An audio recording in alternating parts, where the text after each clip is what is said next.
우리는 교회란 무엇인가 하는 큰 주제를 생각하면서 먼저 교회라는 말이 신약 성경에 처음 나오는 마태복음 16장과 18장의 일부를 읽었습니다. 그 다음에는 사도행전으로 넘어와서 부활 승천하신 그리스도의 성신께서 사도의 복음을 쓰셔서 세우신 초대교회, 곧 하나님의 말씀이 가르치는 신약시대의 처음 교회의 모습을 살펴보고 있습니다. 초대교회는 사도의 가르침, 그 교제, 성찬, 기도에 온 힘을 기울였는데요. 그러는 가운데 교인 중에서 먹을 게 똑 떨어진 극한 가난 때문에 날마다 성전에 모여 하나님의 말씀을 배우고 싶어도 배울 수 없게 된 가난한 형제 자매들을 위해서 재산이 넉넉한 교인들이 집과 밭을 팔아서 가난한 형제 자매들을 힘써 돕는 거룩하고 따뜻한 공동체, 재물욕이라는 우상에서 벗어난 거룩한 공동체를 이루었습니다. 그러나 우리의 원수 사탄은 이런 거룩한 교회를 그대로 가만히 두고 볼 수가 없어서 안팎으로 교회를 흔들었습니다. 즉, 교회를 무너뜨리려는 사탄의 시험은 교회 밖에서도 오고 교회 안에서도 왔습니다.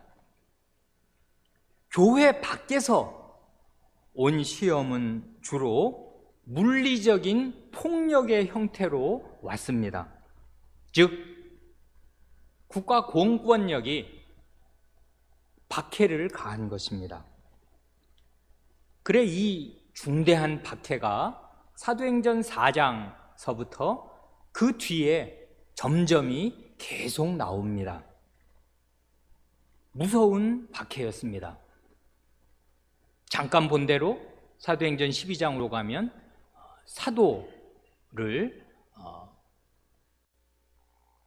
사도의 목숨을 거두어 가기도 합니다. 예수님을 살해하였던 그 공회가 사도들을 체포해서 투옥하고 신문하면서 복음을 계속 전하면 가만히 두지 않겠다고 위협하였습니다. 그게 이제 4장에 그런 위협이 나오는데요. 그런 시험이 통하지 않자 이번에는 어떤 신자 부부의 종교적인 허영심을 교묘하게 파고들어서 거짓말과 위선으로 하나님의 교회, 예수 그리스도의 교회를 부패시키려고 하였습니다. 이런 데에서도 알 수 있듯이 사탄의 전형적인 무기는 거짓말과 폭력입니다. 낙원에서는 거짓말로 온 인류를 무너뜨렸고, 우리 주님을 살해할 때에도 거짓 증인들의 무고, 그건 완연한 거짓말이지요. 거짓 증인들의 무고와 공권력의 폭력을 이용했습니다. 우리가 과거에 성경 공부 시간에 함께 시편을 읽으면서도 확인한 사실이지만 참 신자인 시편의 시인을 그토록 괴롭혀서 하나님 앞에 부르짖게 한 그 원수들의 공격도 귀납하면 물리적인 폭력과 그것이 아니면 거짓말인 경우가 허다하였습니다. 오늘 우리가 본문으로 읽은 이 사도행전 5장에 나오는 아나니아와 삽비라 부부의 이야기는 골자를 추리면 대단히 간단하고, 땅을 팔아서 일부는 감추고 일부만 교회 앞에 헌금으로 연보로 내놓았는데, 그것이 탈로 되어서 두 부부가 목숨을 잃은 그 이야기입니다. 이 아나니아와 삽비라 부부의 잘못이 무엇이었는가를 성도 여러분과 간단히 살펴보려고 합니다. 첫째로, 그때는 어떤 때였는데 이 부부는 어떤 상태였는가 하는 것을 비교해 보면 이 부부의 죄상이 더 선명하게 드러납니다. 이 사건, 사도행전 5장에 이 사건이 일어난 그 시기에 교회 전체의 상태는 어떠했는가 하면, 교회 전체가 성신과 말씀으로 충만해서 한 마음 한 뜻이 되어 있었습니다. 성경 말씀이 그 사실을 분명히 알려주지 않습니까? 한 군데만 그냥 보면 요 5장 1절이 시작하기 바로 직전 말씀, 사도행전 4장 31절 하반절부터 33절을 읽으면 그 직전의 상태, 그러니까 이 사건이 일어나던 그때 교회 전체의 분위기는 이랬단 말입니다. 그 31절 하반절, 무리가 다 성신이 충만하여 담대히 하나님의 말씀을 전하니라. 믿는 무리가 한 마음과 한 뜻이 되어, 33절로 넘어가면 사도들이 큰 권능으로 주 예수의 부활을 증거하니 무리가 큰 은혜를 얻어. 여기 보면 무리가 다 성신으로 충만하였고 하나님 말씀으로 충만해서 입만 열면 그 말씀을 전할 수 있는 그런 상태로 살았습니다. 온 무리가 한 마음 한 뜻이 되었고, 사도들이 능력 있게 하나님의 말씀을 전해서 온 무리가 다 그 하나님 말씀의 은혜를 누리고 있는 그런 상태였습니다. 그냥 한마디로 말씀과 성신, 성신과 말씀으로 온 교회가 충만하였습니다. 이렇게 온 교회가 성신으로 충만해 있을 때 정반대로 이 부부의 마음은 놀랍게도 사탄으로 가득했습니다. 5장 3절이 그걸 말하는 거 아니에요? 어찌하여 사탄이 내 마음에 가득하여. 여기서 알게 되는 두렵고 가슴 아픈 사실은 뭔가 하면, 교회가 전체적으로 성신과 말씀으로 충만한 때라고 하더라도 교회 안에 있는 어떤 개별 신자가 그 속에서 따로 떨어져서 사탄의 노예가 될 수도 있고, 그런 일이 일어나려면 일어날 수 있다, 그것입니다. 이 5장의 사건이 그 명백한 증거입니다. 둘째로, 성신으로 충만하게 되면 그 당연한 결과로 말씀으로 충만해서 하나님의 모든 말씀에 힘써 순종하고 살게 되는 것과 꼭 마찬가지로, 마음이 사탄으로 가득해지게 되면 그 당연한 결과로 하나님의 말씀을 거역하고 하나님의 계명을 중대하게 위반하는 삶을 살게 됩니다. 그래, 성도 여러분도 잘 아시고 우리의 자녀들이 외우는 그 10마디 말씀, 10계명을 따라서 이 부부의 죄목을 말한다면은, 아나니아와 삽비라 부부는 제8계명 도둑질하지 말라 하시는 말씀과 제9계명 거짓말하지 말라 하시는 말씀과 제10계명 탐내지 말라 하시는 말씀을 현저하게 위반합니다. 이 도둑질과 거짓말과 탐심이 이 세 가지가 하나로 맞물려져서 이 사람들 마음을 꽉 채웠다고요. 그 가운데 도둑질과 거짓말에 대하여는 이 누가 선생이 이 사도행전 5장의 본문에 각각 2번씩 그 사실을 아주 명백하게 적시하고 있습니다. 먼저 도둑질에 관하여 보면 1, 2절과 3절에 그 말이 2번 반복되는데요. 그 1절 맨 마지막부터 소유를 팔아 2절 그 값에서 얼마를 감추매, 감추었다는 말이 나오지 않습니까? 이건 다 아시는 대로 이 사도행전을 기록한 누가 선생의 기록 진술이고요. 그 다음 3절 마지막에 보면 감춘다는 말이 또 한 번 나오는데 땅값 얼마를 감추었느냐, 이건 아시는 대로 베드로 사도가 남편 아나니아를 책망하는 말 가운데 그 논죄를 하는 그 지적의 말이지 않습니까? 이래서 2절과 3절에 각각 감춘다 하는 말이 2번 나왔습니다.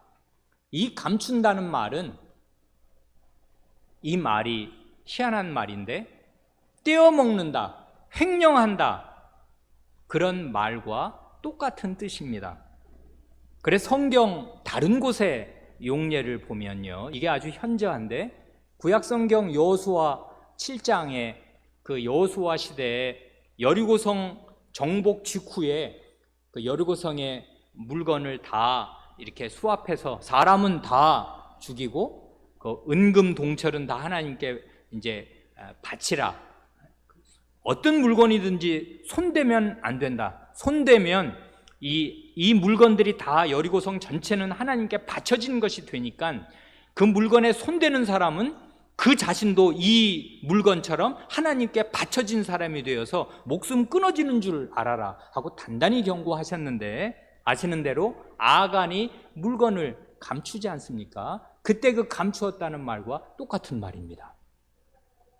또 하나 아주 확실한 그 다른 곳의 용례는 같은 신약성경 디도서 2장에 사도가 신분이 그 당시 노예제 사회였으니까요, 그 불쌍하게도 노예로 살다가 복음을 듣고 신자가 된 사람들도 있단 말입니다. 그래서 신자이지만 노예로 사는 신자들에게 사도가 사도적인 명령을 할 때 이렇게 말합니다. 디도서 2장 10절에 신자들에게 주인의 것을 떼어먹지 말아라 하거든요.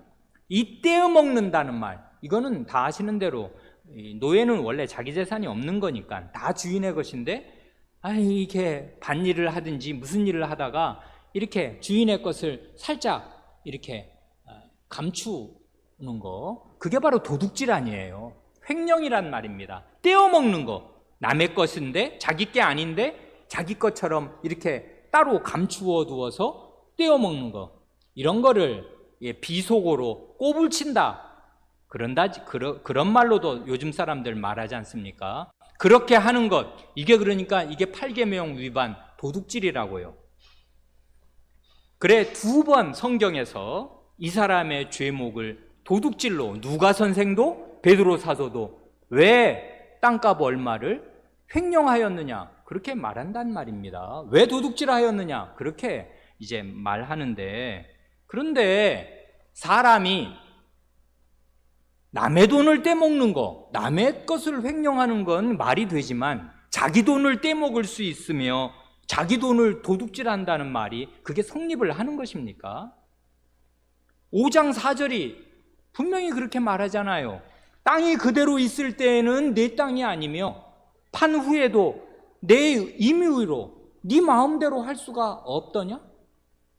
그러니까 이 감춘다는 말, 횡령한다는 말, 떼먹는다는 말, 도둑질한다는 말이 무슨 뜻인가 설명이 필요합니다. 4절 말씀대로 이 땅은 아나니아와 삽비라 부부의 땅이고 다른 어느 누구도 간섭할 수 없는 이 사람들의 사유재산으로서 하나님께서 이 사람들에게 주신 기업이고 분복입니다. 그 사람들의 재산입니다. 파는 것도 자기 마음대로 팔 수 있는 것이고 판 돈도 다 자기 것입니다.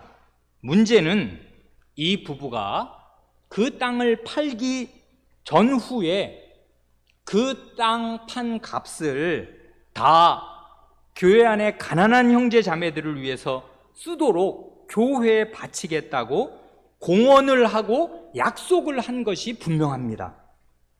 그래서 그 사실을 교회가 알고 사도도 안 것입니다. 중요한 건 자기들이 그렇게 하겠다고 한 것이지 아무도 그렇게 하라고 그렇게 하도록 강요한 게 아니고 본질상 강요할 수도 없는 일입니다. 그런데 그렇게 하겠다고 공언하고 약속한 사람들이 막상 땅을 팔고 나서 돈을 수중에 넣고 보니까 그 대금을 보니까 모두 다 내놓기가 아까웠습니다. 그래서 일부를 감추었다고요. 그래 그게 횡령이 된 것이고 결과적으로 도둑질이 된 것입니다. 세상에서 가장 희한한 일이 일어나게 된 것이에요. 자기 돈을 훔치는, 자기 돈을 도둑질하는 사람들이 된 것입니다. 왜 그랬냐 하면 자기가 바치겠다고 이거 하나님 거라고 공언을 하고 약속을 했기 때문에 이렇게 된 것입니다. 그 다음으로 9계명에 해당하는 거짓말이 2번 적시된단 말입니다. 3절에 4절에 그러지 않습니까? 내가 성신을 속이고 4절 사람에게 거짓말한 것이 아니요 하나님께로다 합니다. 베드로 사도가 가장 분명하게 책망한 죄목이 바로 이것입니다. 성신을 속이고 하나님께 거짓말하였다 그것입니다. 그러나 실상을 말하자면 사람이 하나님을 속일 수 있는 것도 아니고 성신 하나님께서 사람에게 속아 넘어가는 분도 아닙니다. 이 부부가 실제로 꾀한 건 뭐냐 하면 사람일 뿐인 교회와 사도를 속이려고 한 것이고요, 사람일 뿐인 사도에게 거짓말을 한 것입니다. 그런데 그렇게 할 때 이 부부가 간과한 것, 전혀 생각지 못한 아주 중대한 사실이 뭐냐 하면 교회는 다름 아닌 하나님 자신의 집이요 성신의 전이라는 사실, 그 사실을 이 사람들은 간과했고 생각하지 못했습니다. 교회는 그게 참된 교회라면은 살아계신 하나님이 계시고 성신께서 주인으로 계십니다. 하나님께서 이 교회를 자신의 재산으로 얻으시려고 아드님의 피를 대가로 지불하셨는데 어떻게 그 하나님이 잠시라도 교회를 떠나 계시겠으며 어떻게 그리스도의 신이 잠시라도 교회에서 한눈을 파시겠습니까?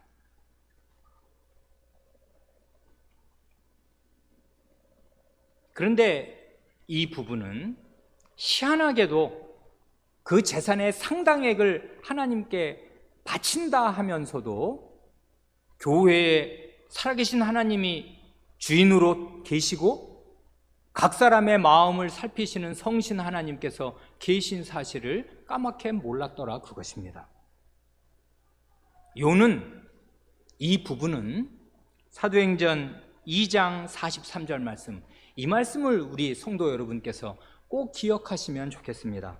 사람마다 두려워하는데 사도들로 인하여 기사와 표적이 많이 나타나니 하는 그 말씀, 사도들이 사람이라면 모를 수가 없는, 어린아이부터 남녀노소가 다 깜짝 놀라고 벌벌 떨게 할 기이한 일들, 기적적인 일들을 표적으로 많이 베풀어서 그걸 본 사람마다 이건 표적이었단 말입니다. 하나님이 살아계신다, 하나님이 여기 계신다, 하나님이 이 큰 구원의 일을 이루신다 하는 그 표적을 사도들이 많이 베풀었는데, 그때 사람들이 정당한 두려움을 가졌습니다. 모든 신자가 가졌던 그 정상적인 두려움, 정당한 두려움, 살아계신 하나님의 임재를 의식하는 그 두려움을 이 부부는 못 가졌습니다. 영적인 장님이었다고요. 사탄이 마음에 가득해서 살아계신 하나님이 눈에서 제거되었습니다. 그래 정당한 두려움, 이게 사람이라면, 심지어는 안 믿는 사람이라도 이런 일이 나타나면 이게 뭐냐? 야, 이게 신적인 능력이 나타났다. 미신적인 두려움은 인간이라면 다 갖는 것이란 말입니다. 그래, 그런 두려움이라도 가졌으면 이렇게 함부로 못할 텐데, 이 사람들 이런 두려움, 사도들이 일으키는 그 많은 기적들이 표적이라는 사실, 그 사실을 다 놓쳐버린 것입니다. 그래, 이 말씀을 이 사도행전 2장 43절, 표적과 기사가 나타나면 정당한 반응으로서 사람마다 두려워하는 경건한 두려움이 마음을 딱 붙잡아 주게 된다, 마음에 가득하게 된다, 이게 정당한 일이다 하는 사실을 교우분들이 기억해 두시기 바랍니다. 잠시 후에 다시 이 주제로 돌아오겠습니다. 그뿐만 아니라 이런 정당한 두려움이 없었을 뿐 아니라, 방금 아까 우리가 본 사도행전 4장 31절처럼 그때 교회에 위기가 생겼잖아요.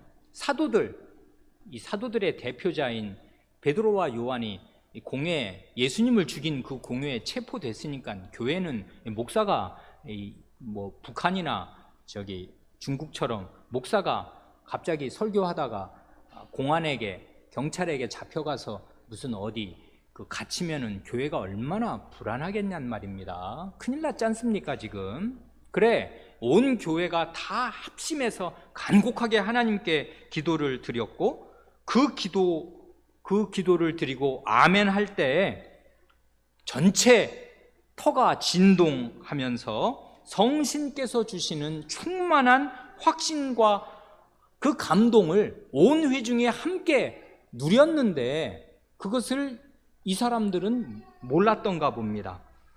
그리고 바로 이어지는 우리가 읽은 사도행전 4장 33절처럼 사도들이 능력 있게 전하는 복음 강서를 들을 때 온 무리는 마음 가득 차오르는 큰 은혜를 다 누렸다고 성경에 기록됐는데, 이 사람은 성신에 충만해서 오는 그 마음의 든든한 감동과 확신도 모르고, 하나님의 말씀을 들을 때 마음에 차오르는 큰 은혜도 몰랐던가 봅니다. 그래, 교회는 다 하나가 되어 이리로 가고 있는데 이 사람들은 엉뚱한 길로 간 것입니다. 그래, 이렇게 도둑질과 거짓말을 하게 된 근본적인 원인이 무엇이었는가를 가만히 생각해 보면, 그것은 아마도 틀림이 없이 제10계명에서 금한 탐심 때문이었을 것입니다.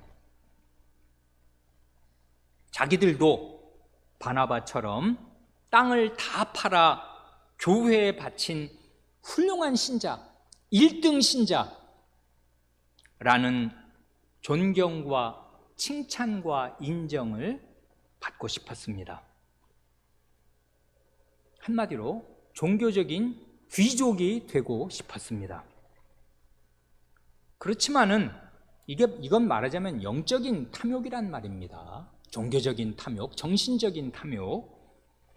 그렇지만 막상 땅을 팔아서 돈을 눈앞에 두고 보니 다 바치기는 아까웠습니다.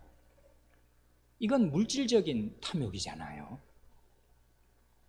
그래, 이런 정신적이고 영적인 탐욕에 물질적인 탐욕이 합해져서 최악의 결과를 낳았습니다.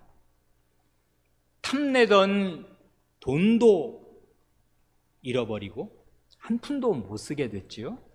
목숨도 잃어버리고 그 탐내던 종교적인 명성 대신에 위선자라는 오명이 역사 대대로 남게 되었습니다. 그래, 아나니아라는 이름은 원래 그 자기 이름 안에 하나님의 성호가 들어있거든요. 여호와께서는 자비로우시다, 여호와께서는 자비하신 분이다 하는 뜻이고요.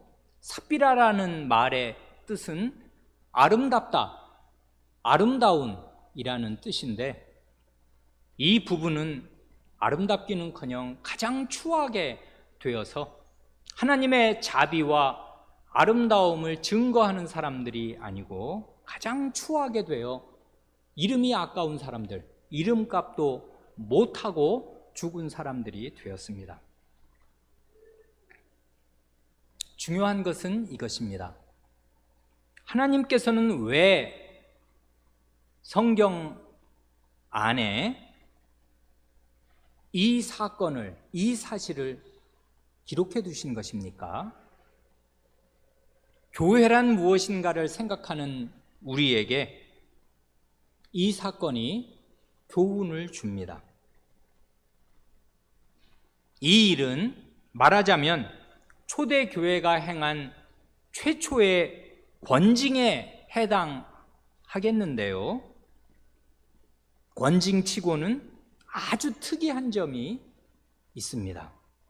그게 뭐냐면 마태복음 18장에서 주님께서 친히 땅에 계실 때 제자들에게 그 제자들의 신앙 고백을 가이사랴 빌립보에서 마태복음 16장에서 받으시고 나서 이제 얼마큼 지난 뒤에 마태복음 18장에서 그 교회라는 말이 복음서에 두 번째로 나올 때 권징의 문맥에서 교회를 언급하셨지 않습니까? 그때 우리 주님께서 분명히 권징의 절차를 아주 질서 있게 그 단계적으로 말씀하여 주셨습니다. 몇 가지 단계를 두신 것 우리가 그때 자세히 읽어서 기억하시리라 믿습니다. 1단계는 어떤 형제가, 어떤 자매가 죄를 범하면 그걸 인지한 네가 가서 1대1로 권해라, 그거지 않습니까? 그래, 그 말을 들으면 아무도 모르게 1대1로 그 죄가 해소되고 없어지고 처리되는 것입니다. 회개한 거니까요. 이게 가장 행복한 경우지 않습니까? 그러니까 깨어있는 신자 한 사람이 다른 형제의 죄를 보고 가서 1대1로 권해서 회개하도록, 그렇게 하면 형제를 얻는 것이고 교회가 죄로부터 정결하게 되는 것인데, 그 말을 안 들으면 한두 형제와 함께 가서 다시 권하라, 그거지 않습니까? 원래 같은 사람이 한두 형제를 더 데리고 가니까 그래서 그게 바로 두세 사람이잖아요. 최소 2명 아니면 3명. 그러니까 인원을 최소화한단 말입니다.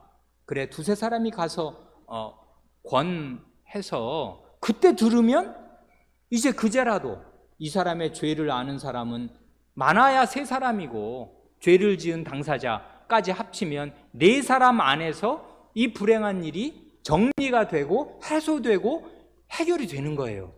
그러면 교회는 아무 죄로 인해서 흔들리거나 상처를 받거나 어려움을 느낄 게 없이 평안하게 가고, 이 죄를 지은 사람들은 성숙한 형제의 권고로 말미암아 하나님의 말씀으로 돌이켜서 죄 없는 상태로, 죄를 회개하고 용서받은 상태로 진행할 수 있게 된단 말입니다.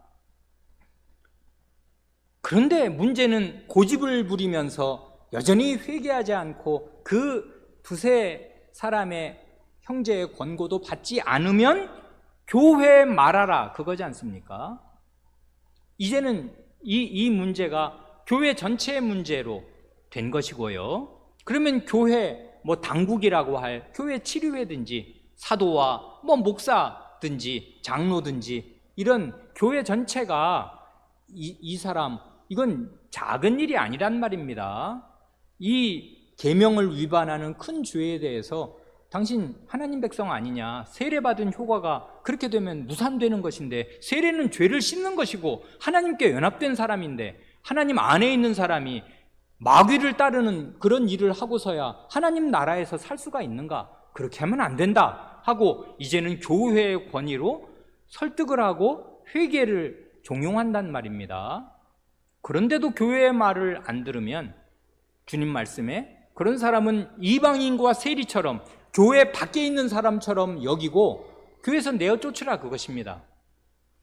예, 이런 주님의 그 말씀을 우리가 잘 살폈는데, 우리 주님께서는 죄를 범한 신자라도 이만큼 보호하시고 회개하고 돌이킬 기회를 거듭 3번 이상 주시려 하시는 거잖아요. 그리고 그 부끄러운 죄가, 이 사람이 계속 교회에서 살아야 될 사람이니까 그 부끄러운 죄가 동네방네 다 퍼지지 않도록 그 죄가 가장 최소화하도록, 그래서 맨 처음에는 정말 1대1로 이게 해결이 되도록. 안 돼? 그러면 그냥 2-3사람 안에서 그게 해결이 되도록. 안 돼? 그러면 할 수 없지. 이제는 교회가 해결을 하도록. 그래서 교회 권위, 교회 치리회의 말을 듣고 회개하면 그러면 정리가 된 것이에요. 그러면 교회는 다시 죄로부터 씻김을 받고 하나님의 거룩한 공동체로 진행할 수 있고, 그 형제는 부끄러운 일을 하였습니다마는 회개하고서 다시 교회의 형제로, 우리가 다 너나 없이 죄인인 걸 모르는 사람이 한 사람도 없으니까 이제 형제의 많은 허물을 함께 덮으면서 거룩한 공동체로 진행하면 되는데, 이런 권징의 단계를 그리스도께서 얼마나 그 죄를 지은 신자라도 아끼시고 사랑하셔서 붙들어 주시려고 이런 절차와 단계를 이게 차근차근 마련하셨단 말입니다. 그러나 그게 권징이 아닌 것이 아닙니다. 교회는 친목단체가 아닌 관계로 죄가 있어서는 안 되고 죄를 다루어야 돼요. 죄를 척결해 내야 됩니다. 죄는 씻어야 되는 것이고 회개해야 되는 것이고 돌이켜야 되는 것이지, 아이 너나 나나 다 죄인이다, 뭐 다 이렇게 사는 거지 별 수 있냐 하고서 죄를 지으면서 뻔뻔하게 계속 살면 안 된다, 그것입니다. 죄는 처리되어야 되지만 죄인을 보호하시는 이런 장치들을 많이 두셨는데, 이 사건 특이하지 않습니까? 주님의 말씀이 그렇게 분명히 사도들의 뇌리에 살아있고 이게 대원칙으로 딱 주어져 있는데, 복음서에 그 말씀 하신 지 이게 얼마 되지도 않은 때라고요. 몇십 년 지난 거 아니라고요.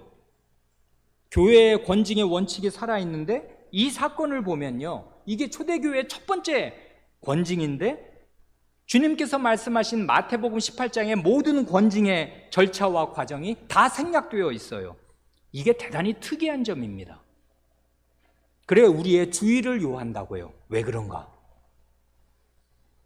그도 그럴 만한 것이, 이 죄는, 이 부부의 죄는 아무도 모르게 은밀하게 행해진 터라 이걸 알 수 있는 형제들이 없고요, 가서 권할 수 있는 형제가 없었을 것입니다.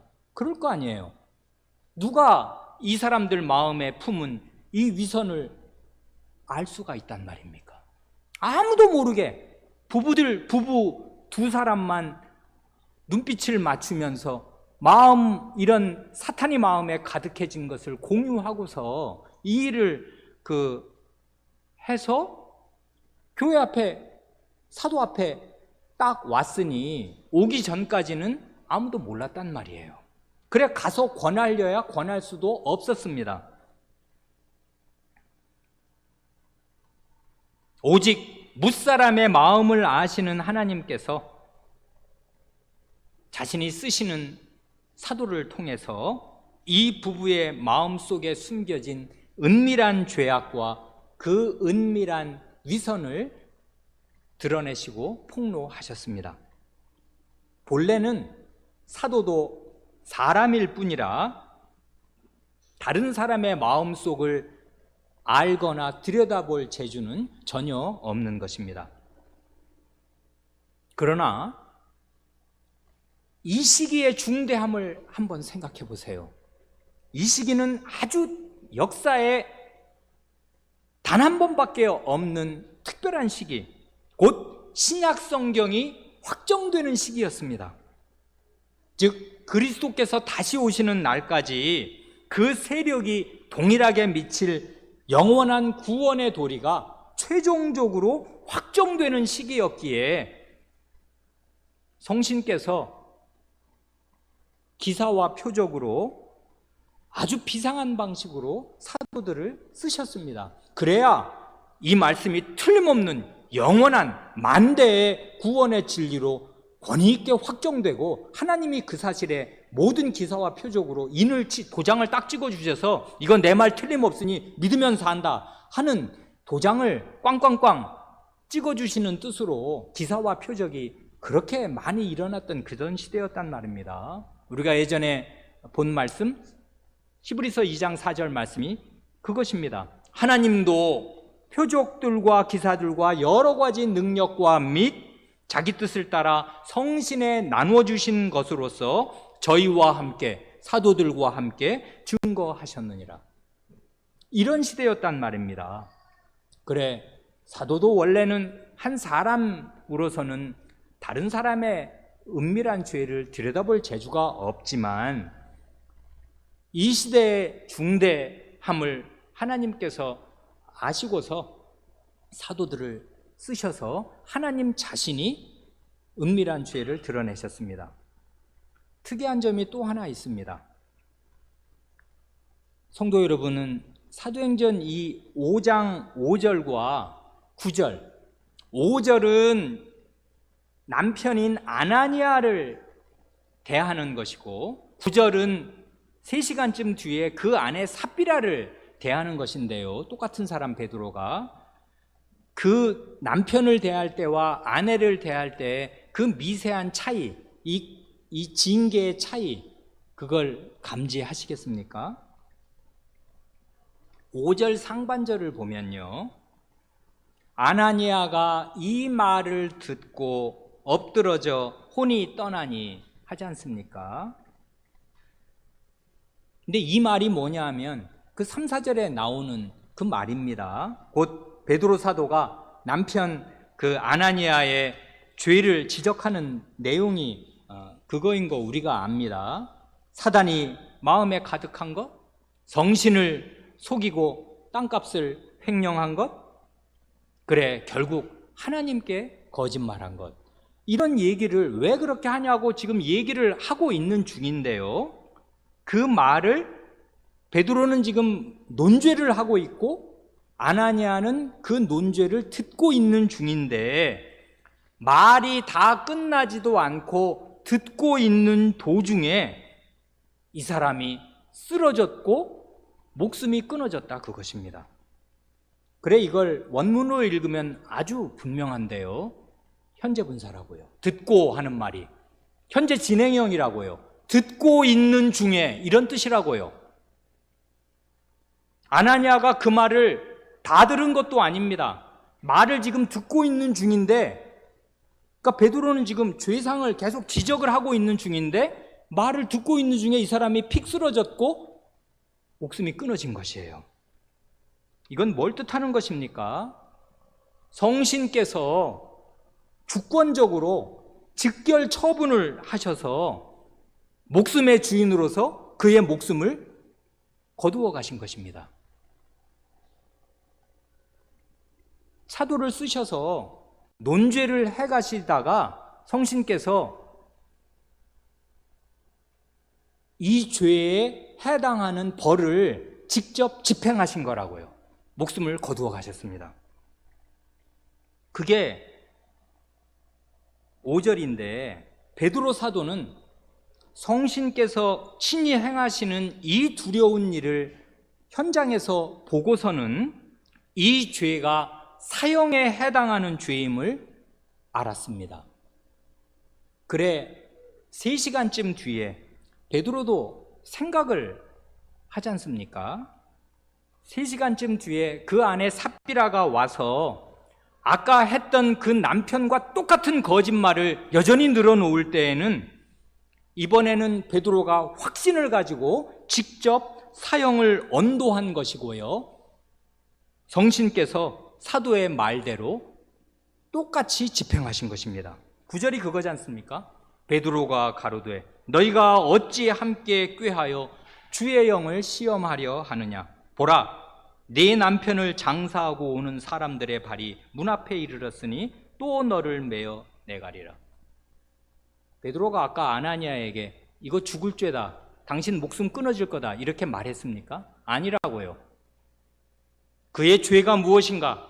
왜 하나님의 것을 도둑질하는가? 그리고 원래는 그게 다 당신 땅이고 당신 돈인데 왜 성신을 속이고 하나님께 거짓말을 하는가? 그 말을 했을 뿐이란 말입니다. 그런데 그 말을 하는 도중에 성신께서 즉결 처분을 하시는 걸 베드로는 보고 이 죄에 상응하는 벌이라는 게 뭐다 하는 걸 인지한 것이에요. 그래서 그 다음에는 확신을 가지고 이 죄는 이렇게 하나님이 다스리신다 말했더니, 아니 사람이 말하면 사람이 죽는 것입니까? 성신께서 그 말이 맞다, 그 말대로 한다 하고 목숨을 또 데려가셨단 말입니다. 여기서 교회란 무엇인가를 생각하는 우리는 뭘 배우는 것입니까? 이 초대교회의 최초의 권징, 이 두려운 권징, 이 사건의 결과가 무엇인가를 누가 선생이 아주 분명하게 가르쳐 줍니다. 같은 말을 2번 반복하면서 이 권징의 결과, 그건 잘 생각하면 이 권징의 목적이기도 합니다. 그걸 가르쳐 준다고요. 아까 사도행전 2장 43절 말씀, 그거 잘 기억하시라고 말씀드렸지 않습니까? 사람마다 두려워하는데 사도들로 인하여 기사와 표적이 많이 나타났다. 그래, 사도들로 인하여 표적이 나타날 때마다, 기적적인 일이 나타날 때마다 이 기적이 가리키는 게 뭔가를 똑똑히 보고서 거기에서 하나님의 구원과 하나님의 임재를 깨닫고 정당한 마음의 두려움을 가져야 마땅한 것인데, 그게 안 되는 사람들이 이 사람이었잖아요. 그러니까 기적을 눈으로 있으니까 보아기는 보았겠습니다마는 기적이 표적임을 알지도 못하고 표적을 볼 때 가져야 할 정당한 두려움을 갖지 못한 이 부부의 목숨을 거두어 가셨는데, 그럼으로써 교회와 온 이 사실을 듣는 사람 앞에 정당한 결과가 나타났습니다. 여러분, 이거야말로 이거 엄청난 표적입니다. 여러분, 이게 베드로 사도가 물리력을 행사한 게 아닌 거 다 아십니다. 하나님 말씀을 그냥 전한 것 뿐인데 하나님 말씀으로 2사람 생목숨이 끊어졌단 말이에요. 굉장한 기적적인 일이고 표적입니다. 이 큰 표적이 나타날 때 뭘 가리키는 표적입니까?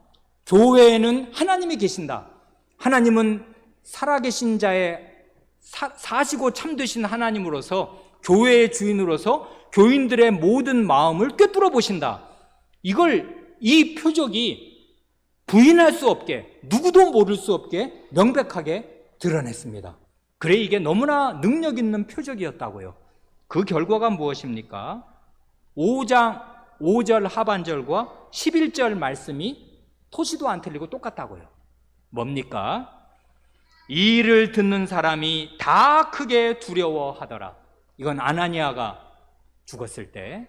11절, 온 교회와 이 일을 듣는 사람들이 다 크게 두려워하니라. 이건 삽비라가 죽었을 때. 결과가 똑같았는데 누가 선생은 이 중요한 이 사건의 결과를 적습니다. 성신께서 이 일을 위해서 이 표적을 행하신 것입니다. 정당한 두려움, 이 두려움은 무엇입니까? 교회가 뭔 줄 알아야 이런 두려움을 가지는 거잖아요. 교회는 하나님의 집이고 성신의 성전입니다. 사람들의 친목단체가 아니라고요. 하나님의 살아계십니다. 그리고 교회에 나오는 사람의 상태와 그 마음의 은밀한 움직임, 사람으로서는 절대로 알 수 없는 그 마음 내밀한 것을 하나님이 빤히 들여다보십니다. 그리고 하나님의 계명을 따라 판단하고 계신다고요. 그래, 교회에서 다른 사람에게 무슨 말을 할 때든지, 목사나 치리회 앞에서 무슨 말을 할 때 그게 사람에게 하는 말이 아니라고요. 하나님 앞에서 하는 말이고 하나님 들으시라고 하는 말이고 하나님 들으시라고 하는 말이어야 합니다. 하나님은 결코 만홀히 여김을 받지 않으실 뿐만 아니라 각 사람의 마음을 꿰뚫어 보시면서 각 사람의 행위대로 심판하시는 심판자이심을 명백히 드러내신 표적이었습니다. 그래 살아계신 하나님의 위엄 앞에서 모든 사람은 큰 두려움을 느꼈습니다. 원래 그러니까 사도행전 2장 43절에 나타났던 그 기적을 표적으로 인식하고 사람마다 두려워하는데 하는 정당한 두려움을 이 부부가 가졌더라면 이렇게 되지 않았을 것입니다.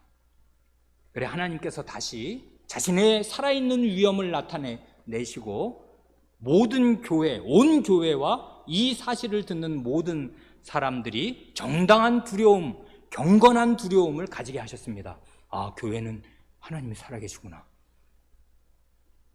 이것이 교회입니다. 그래, 교회 안에서 경건한 두려움이 거의 다 실종된 시대를 사는 우리는 이 말씀에서 배우는 것이 많습니다. 그런데 이것이 전부가 아닙니다. 5장 13절과 14절은 이 사건의 소망스러운 결과를 하나 더 알려줍니다. 13절, 그 나머지는 감히 그들과 상종하는 사람이 없으나 백성이 칭송하더라. 믿고 주께로 나오는 자가 더 많으니 남녀의 큰 무리더라. 13절은 거룩한 구별이 일어난 사실을 알려줍니다. 이 세상 사람들이 세상에 덕지덕지 묻은 그 더러운 욕심을 가지고 이 교회를 계모임 정도로 알고서 여기 와서 헌금 많이 하면은 인정받고 행세하는 그런 욕심대로 행하지 못하도록 이 세상 사람들에게 큰 두려움을 이 사건으로 말미암아 느껴서 잘못하다가는 헌금하고 죽는 수가 있구나 하고서 감히 상종을 못하게 되었습니다. 그러나 백성을 비난한 것이 백성이 교회를 비난한 것이 아니라 교회를 칭송하였습니다. 그래 마음이 더러운 사람들은 교회에 감히 나올 수가 없었습니다. 그 죄를 떨쳐버리기 전까지는. 그러면 이게 겁나니까 아니 헌금 세상에 절반 이상 아마도 헌금하고서도 죽는 거야? 이러면 다 죽게 생겼네. 이거 어떻게 겁나서 교회 나가고 예배드리냐? 아유 교회 근처에도 가지 말아라.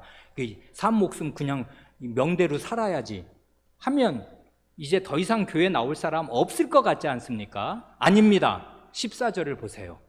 믿고 주께로 나오는 자가 더 많으니 남녀의 큰 무리더라 하였습니다.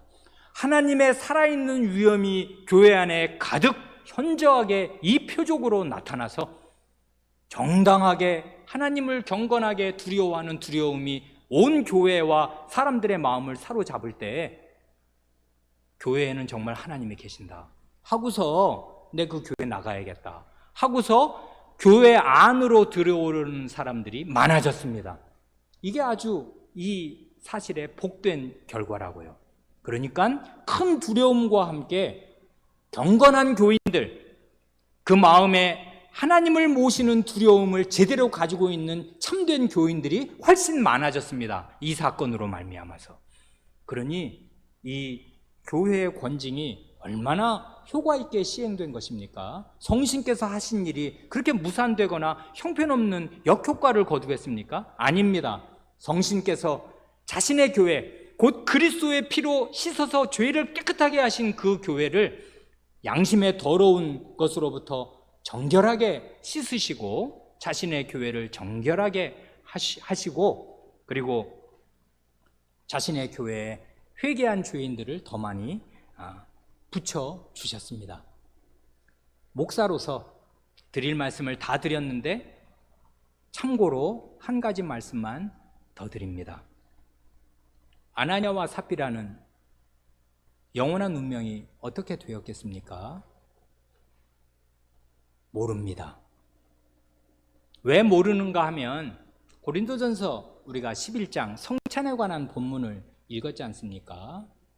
자기를 살피고 자기 마음을 살피고 성찬을 받기에 합당한가를 살피지 않으면 자기 죄를 먹고 마시고 자기가 받을 심판을 확정하게 되어서, 그러기 때문에 너희 가운데에는 약한 사람, 병든 사람, 심지어 잠든 사람이 많다 하였지 않습니까? 아나니아와 삽비라 부부가 꼭 거기에 해당될 것입니다. 이 사람들 성찬을 아마 날이면 날마다 받았을 것입니다. 그때는 그렇게 성찬을 주로 행했으니까요. 근데 자기 마음을 살피지 않고 그냥 주는 대로 떡떡 성찬을 받아 먹었고, 결과로 그의 죄를 먹고 마신 게 되었고 그의 심판이 확정되었습니다. 그런데 고린도전서 11장은 아주 은혜롭게 가르쳐 주지 않습니까? 그렇게 해서 죽은 신자라 하더라도 그 사람이 영원한 멸망을 받았다고 말하지 않고 잠들었다 말하잖아요. 몸이 약하게 되고 병이 들게 되고 하나님의 목숨을 심지어는 거두어 가시는 일도 성찬을 잘못 받으면 있는 것인데, 그렇게 목숨이 거두어 가신 신자, 결국 죄를 범하고 회개하지 않으면서 성찬상에 온 그 사람들을 하나님께서 더 이상은 살 가치가 없으니까 이리 와라 하고서 데려가실 때 그 사람을 잠든 신자라고 표현한단 말입니다. 영혼은 건짐을 받고, 그러나 교회에서는 분리시킨 것이에요. 하나님께서 자신의 교회를 거룩하게 보존하기 위해서. 그러니까 이 아나니아와 삽비라의 영원한 운명 우리는 모릅니다. 몰라요. 이게 정말 성찬을 잘못 받고 죄를 회개하지 않은 채로 하나님께 징계를 받고 목숨을 거두어 가신 건 틀림없는데, 그렇게 해서 잠든 신자가 된 것인지 아니면 정말 돌이킬 수 없는 가룟 유다도 있지 않습니까? 가룟 유다처럼 영원한 멸망으로 간 것인지 우리는 모릅니다. 모르는 건 모르는 것이 돼 하나님의 말씀의 범위를 넘어서 이렇게 저렇게 사변적으로 생각하거나 그릇된 방향으로 확정지어서 생각할 필요는 없다 그 말입니다. 양방향으로 열려 있겠으나 그 결과는 오직 하나님께서 자신의 주권대로 처결하시겠습니다. 다만 이렇게 살고 이렇게 잠들면 그게 무슨 보람이 있겠습니까? 교인이 교회와 함께 이 땅에서 그리스도의 지체로 할 일을 하면서 살아야 하는데, 이게 설령 잠든 신자가 되었다 하더라도 이 역사에 그 오명을 남기면서 교회로부터 분리되면 그게 무슨 신자로 사는 보람이 있는 것입니까? 이렇게 살면 안 됩니다. 오늘 본문은 이 사실을 가르쳐 줍니다. 기도하시겠습니다.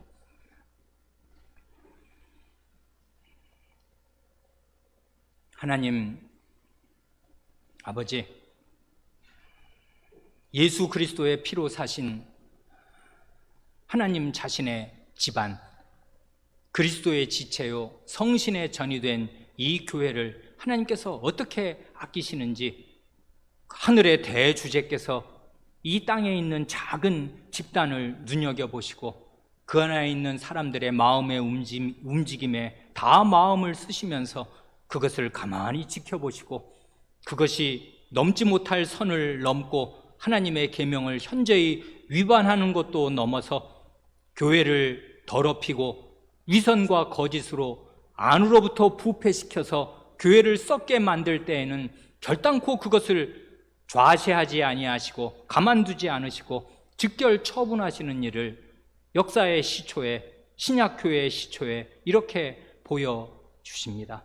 그럼으로써 교회가 무엇인가를 알게 하시고 교회에 살아계신 하나님의 계심을 알게 하셔서 함부로 생각하고 함부로 말하는 자가 없게 하시고 경건한 두려움이 마음에 가득한 채로 하나님의 임재 앞에 서도록 하십니다.